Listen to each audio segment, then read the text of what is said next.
سلام، روزتون بخیر باشه. امیدوارم روز بسیار عالی رو داشته باشید. به چنل یوتیوب من خیلی خوش اومدید. قراره که با هم دیگه یاد بگیریم چطوری خیلی ساده و با چند تا حرکت آسون این مدل از دامنها رو حالا بتونیم که مدل سازی کنیم. امیدوارم که این آموزش براتون مفید باشه. خب من سعی میکنم قدم به قدم و خیلی ساده توضیح بدم. اول ما باید یک بیس خیلی ساده‌ای از الگوها رو داشته باشیم و بعد مرحله به مرحله جزئیات رو بهش اضافه کنیم، برش ها رو بزنیم و الگو رو تغییر بدیم. خب میریم سراغ کارمون. توی مرحله اول میام از ابزار پلیگان استفاده میکنم و میام از این خط وسط کمک میگیرم و از خود سایه آواتارم توی محیط دوبعدی کمک میگیرم، میام تا این قسمت و یک همچین الگویی رو رسم میکنم.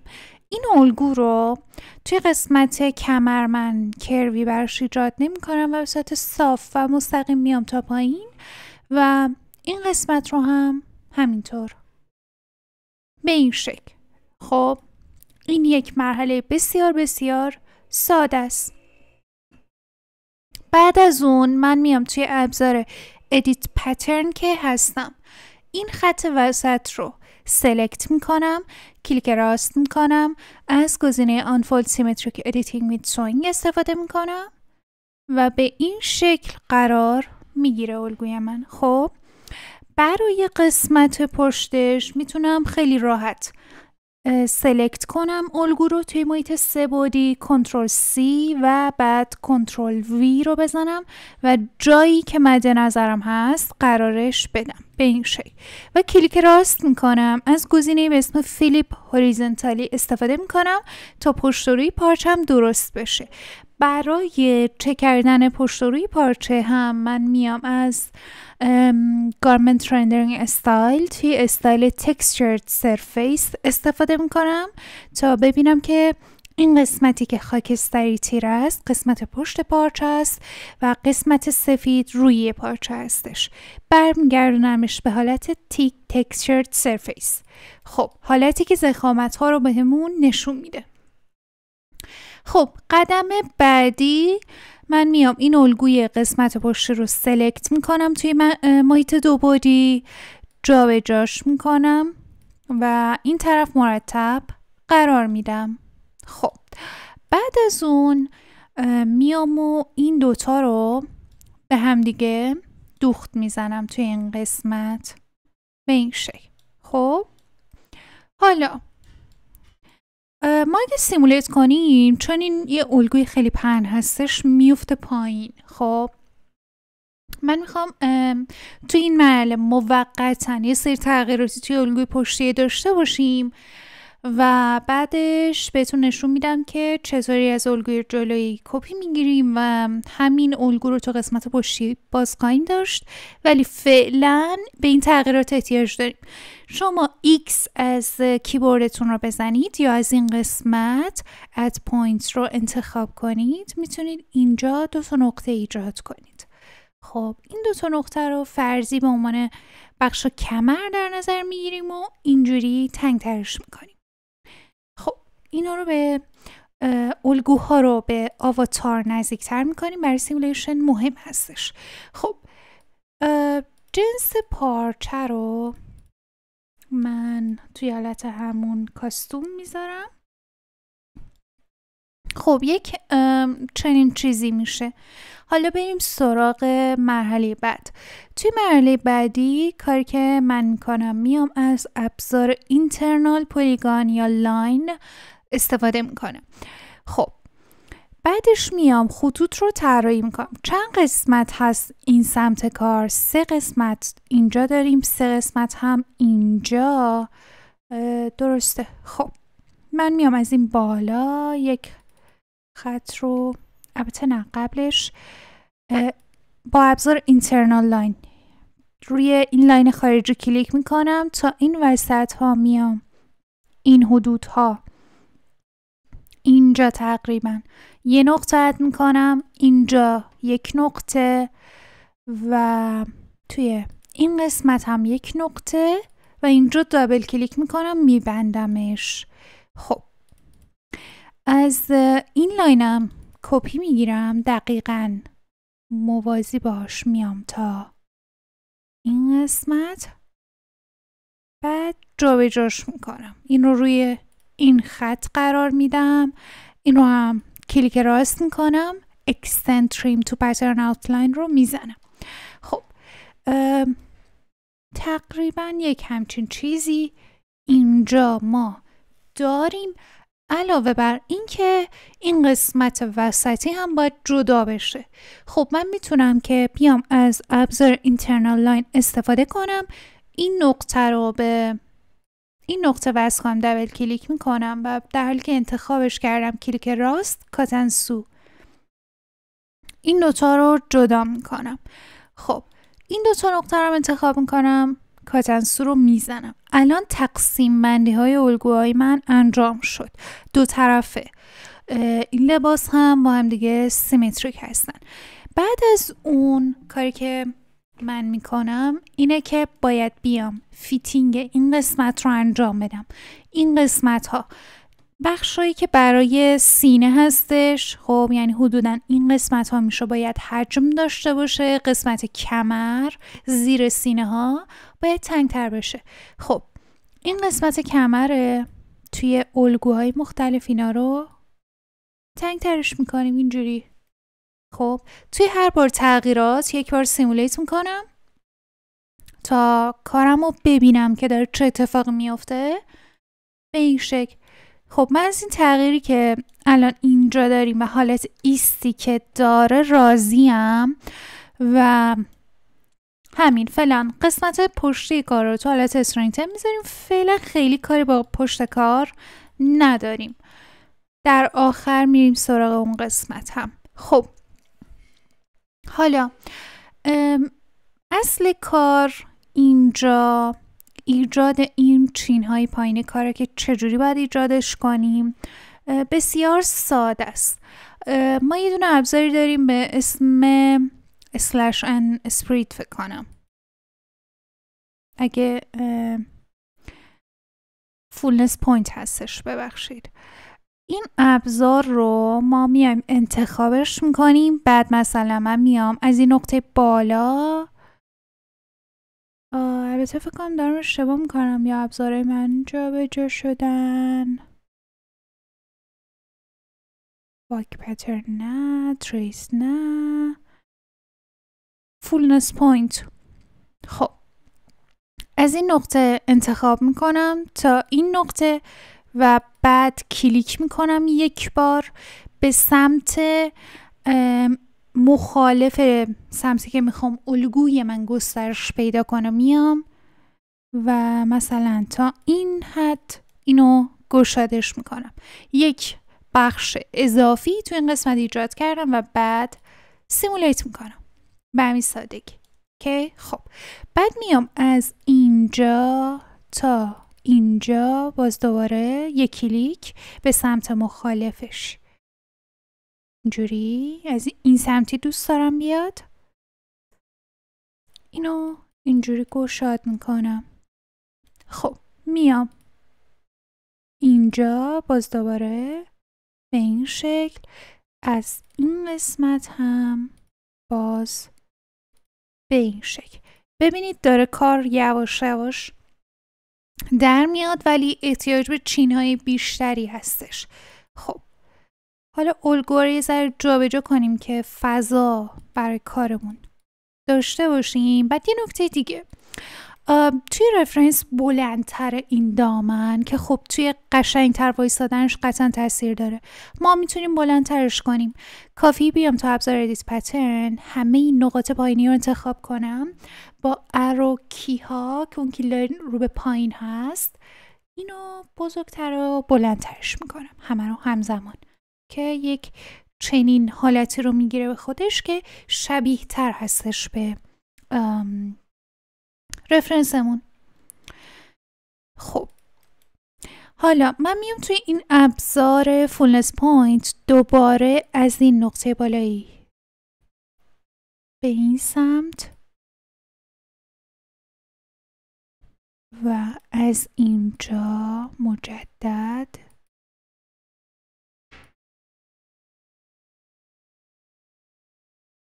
به این شکل دوباره الگومو جابجاش میکنم. خب اینکه این قسمت ها به این شکل وای میسته یه بخشش هم مربوط به این الگوی پشتیه که قرار با هم دیگه اصلاحش کنیم. این هم از این و تا اینجای کار داره کارمون خیلی خوب پیش میره. این قسمت وسطی رو هم باید انجام بدیم براش. احتیاج به اد پوینت داریم. روبروی همین نقطه یه نقطه رو ایجاد میکنم. باز از این گزینه فولنس پوینت استفاده میکنم. کلیک میکنم یک بار. Select the side to rotate این ساید رو انتخاب میکنم و اینجوری به سمت داخل این رو ایجادش میکنم. خب حالا توی مرحله بعدی کاری که من میکنم میام از ابزار تریس استفاده میکنم. با استفاده از ابزار تریس این لاین ها رو بچه‌ها این لاین و این لاین رو انتخاب میکنم، یعنی این لاین و این لاین. کلیک راست Trace as internal line shape. خب بعد از اون میام سراغ این لاین، یعنی این و این خط. شیفت رو نگه میدارم که میشه این خط. باز این خط رو داریم که اون طرف سیمتریکه دیگه. اینها رو Trace as internal line shape میکنم به این شکل. خب مرحله بعدی دوختن قسمتی از این لاین ها به همه. چطوری؟ شما میایید با استفاده از فری سوینگ این قسمت رو به این قسمت اینجوری دوخت میزنید و سعی میکنید این بخش چینش رو به داخل بره که حالا اگه پارتیکلش رو کم کنیم قشنگ تر وای میسته. جنس پارچه اینجا خیلی مهمه. این قسمت رو هم به این قسمت دوخت میزنیم و این قسمت رو هم به این قسمت. خب این هم از این. حالا کار دیگه که باید انجام بدم اینو تو حالت استرینگتن قرار میدم که یک همچین حالتی رو اینجا داریم. چین ها رو به داخل هستن. این بخشی که دوخت خورده اگه فکر میکنید بلندتر باشه بهتر میشه رو میتونید بلندترش کنید. مثلا اینها رو تا پایین بیارید.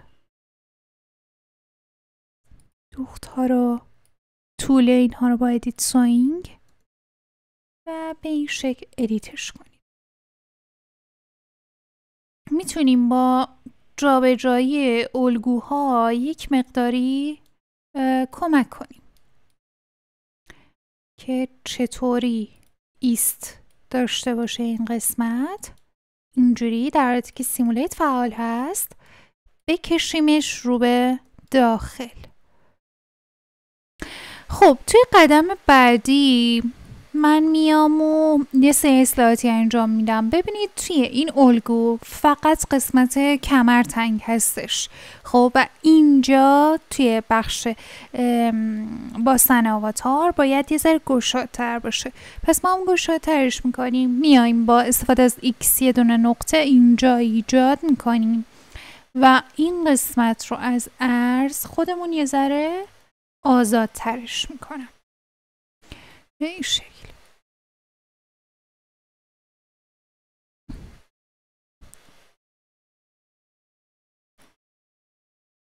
به این شکل یه نقطه هم توی این قسمت کمر ایجاد میکنم. اینجا رو یه ذره تنگ تر میکنم. از طرفی این لاین رو کلن گشادتر میکنم. تا جایی که بتونم. و این آواتاری که دارم یه مقدار دستکاری شده است. خودم توی بلندر یه ذره دستکاریش کردم، برای همین خیلی فرم استانداردی نداره. خب و متفاوته با حالا مانکرینگ که رفرنسمون داشته. ولی ما میتونیم بیایم این نقطه رو هم یه ذره جابجا کنیم، این نقاط داخلی رو که یه ذره از اینجاها هم گشادتر بشه. وقتی اینو جابجا کردیم این اینترنال لاینی که بهش وصل میشه رو هم باید جابجا کنیم به این شکل. خب که یه مقداری حالا آزادتر وایسه و این رو هم باز الگوهامون رو انتخاب میکنیم با استفاده از استرینگتن. اینها رو میکشیم رو به داخل. این قسمت خیلی رو به بیرونه، میکشیمش رو به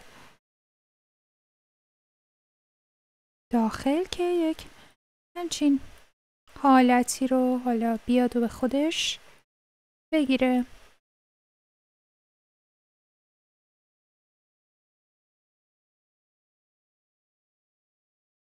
به این شکل.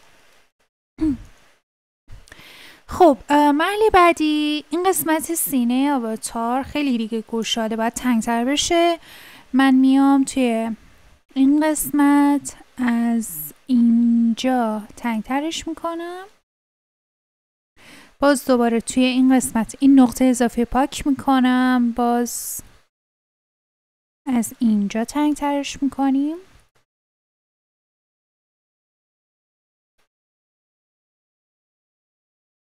هدف اینه که برای بخش کاپ سینه جا داشته باشه ولی اینجا هم دیگه خیلی آزاد وای نستاده باشه.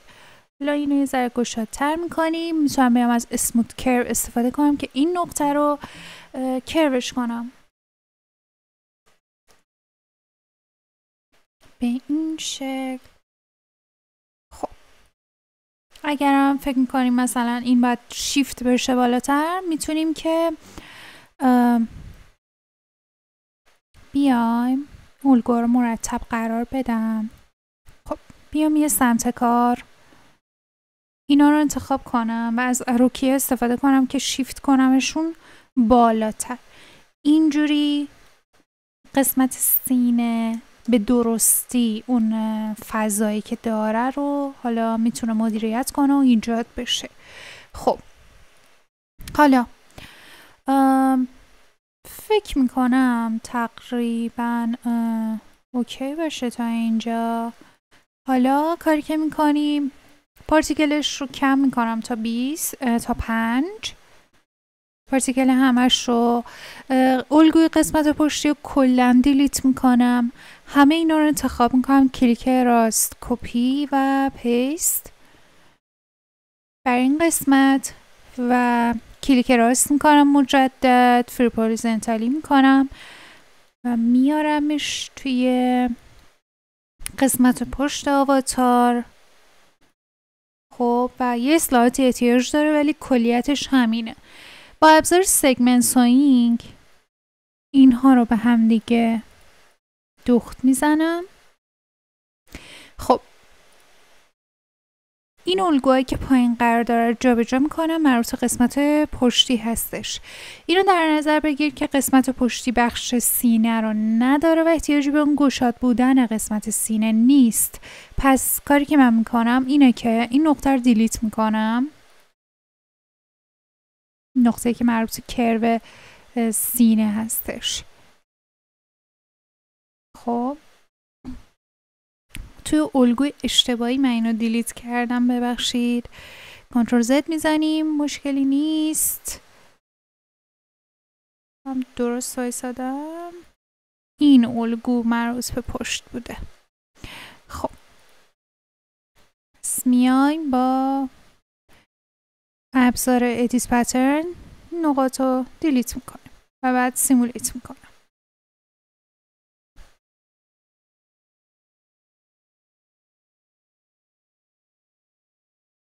به این شکل. هنوز این قسمت یه ذره گشاد هستش. من میتونم بیام با ابزار ادیت کرفتچر اینجا رو از اینجا تنگ کنم، از اینجا و از اینجا، که به این شکل جمع بشه و فرم بهتری رو بتونه ایجاد کنه. خب همه الگوها رو از سایت استرینگتن اشتباهاً سالیدیفای کردم. همه الگوها رو از حالت استرینگتن خارج میکنیم و حالا میریم سراغ مرحله بعدی. اینجا توی ایست پارچه جنس پارچمون خیلی مهمه و همچنین چند تا نکته کلیدی دیگه. یه سری جنس ها رو تست میکنم از پریست ها. میام مثلا ووون تافته رو تست میکنم، سیمولیت میکنم که حس میکنم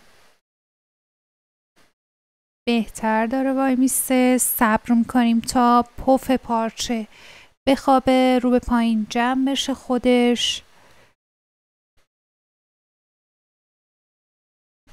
خب یه چند تا کار دیگه. این اینترنال لاین هایی که با اینجا داریم اینا رو امتداد میدیم. اینا اینترنال لاین های کلیدی هستن. خب اینو من امتداد میدم تا نقطه انتهایی به این شکل.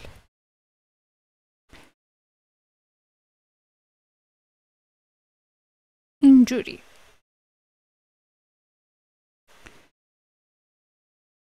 برای الگوی جلویی هم امتدادش میدیم نقاطمون رو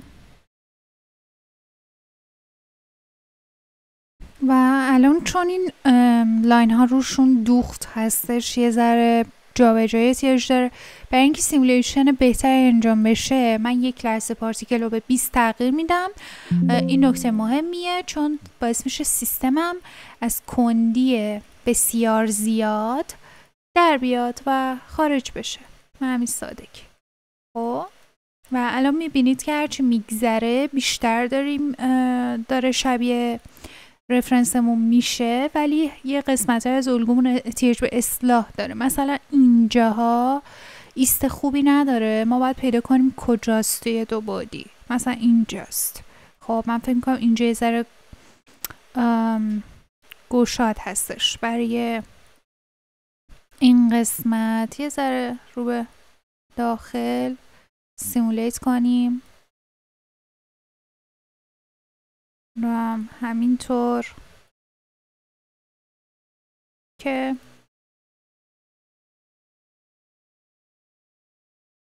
یه ذره بهتر بشه و فکر میکنم خوبه. خب حالا من حالا اون نکته که میخواستم بهتون بگم در ادامه میخواستم بگم که خب ما میتونیم که بیایم برای این کار این لاین هایی که اینجا داریم اینترنال های اصلی ما که دوخت ها رو براشون استفاده کردیم، اینها رو میتونیم که براشون از یک مقدار کمی فولد انگل هم استفاده کنیم. مثلا بیایم حالا برای اینکه فولد انگل خودش رو بهتر نشون بده تو حالت استرینگتن قرار میدم. مثلا من بیام این میشه این الگو، این لاین رو انتخاب کنم و بیام با فولد انگلش به میزان بسیار کمی بازی کنم. خب البته این لاین بسیار خوب وایساده. بذارید یک جایی که این همشون فولد خوبی دارن. مثلا این لاین رو انتخاب کنیم، این رو. خب بعد من بیام فولدش رو انتخاب کنم، اینجور جابجاش کنم. ببینید اگه فولدش 0 باشه این حالتی میسته، اگر که فولدش برعکس بشه این حالتی وای میسته. نه 0 نه 360 اونقدی برای این کار طبیعی نیستن، پس ما باید از فولدهای نرمتری استفاده کنیم. توی حالت 180 یعنی فولدی نداره، اون حالت تقریبا بیطرفش میشه و به این شکل حالا میتونیم کارمون رو کنترل کنیم. ولی اگر که جنس پارچمون درست باشه نیازی نیست واقعیتش و خودش خوب وای میسته. از سطح استرنگتن خارجش میکنم، پارتیکلم رو برمیگردونم به 5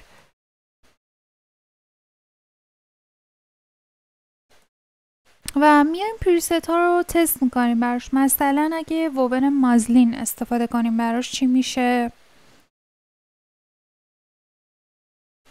و یه نکته دیگه ای توی این کار، اگر دولایه باشه لباس کلن زیباتر میشه. خب و قبل از اینکه دولایش کنیم یه نکته ظریف دیگر رو رعایت میکنیم. من میام از این لاین های بالایی توی آفست از اینترنال لاین میگیرم توی مثلا فاصله همون 5 میلیمتر. برای قسمت جلوی کار هم این کار رو انجام میدم. کلیک راست، آفست از اینترنال لاین به این شکل.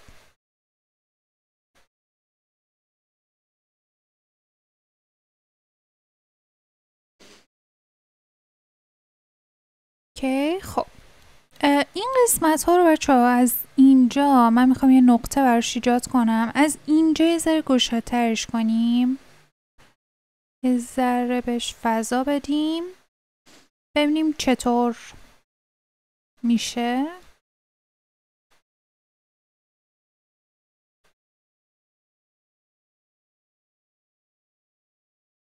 این قسمت یه ذره بره تو بهتره، از اینجا یه ذره فاصله داشته باشه بهتره. خب خوبه. این چروک بودن این قسمت بر جنس پارچ است و اینکه پارتیکل بسیار کمه.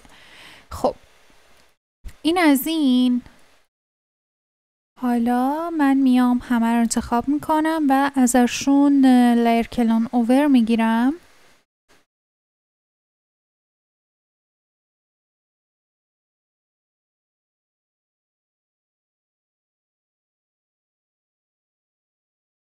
و به این شکل داره به رفرنسمون حالا خیلی بیشتر نزدیکتر میشه.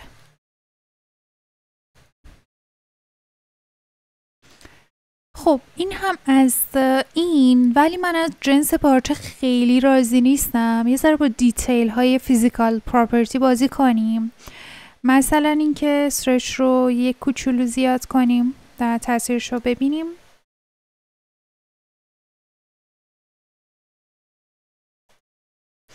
بعد بیایم از بندینگ ها خیلی خیلی خیلی با احتیاط استفاده کنیم. اعدادش رو مثلا 5-6 تا دونه یا 10 تا دونه عدد رو ببریمش بالاتر. و چون پارتیکل کمه سیمولیشن احتیاج به زمان بیشتری داره تا اعمال بشه.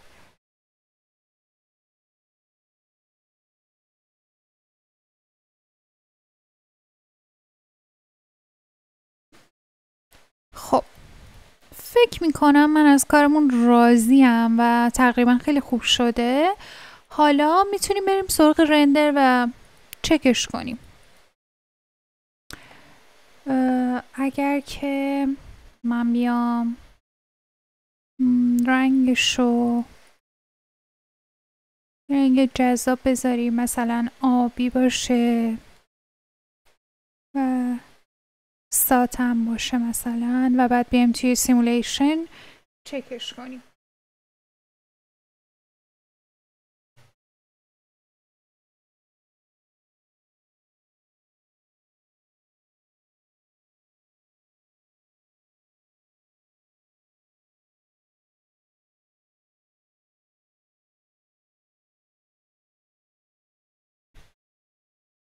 خب تنظیمات رو به یک حالت ساده ای برمیگردونم.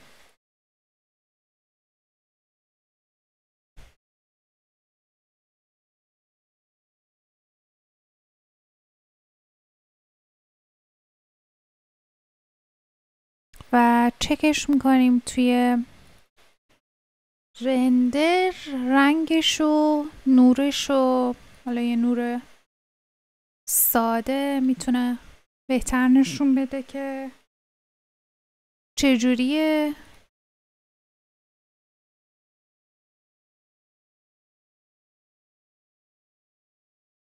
به این شکل. خب من از نتیجه کار خیلی راضیم. امیدوارم این ویدیو براتون مفید بوده باشه و بتونید مدل این شکلی کار کنید. بر اساس حالا تایپ آواتارتون کم و زیاد کردن این سایز ها میتونه متفاوت باشه. پس روش به طور کلی همین روش رو یاد بگیرید، نه اینکه مثلا حفظ کنید من از اینجا کوچیکش کردم یا چطوری. خب همین، آدم روز بسیار عالی داشته باشید.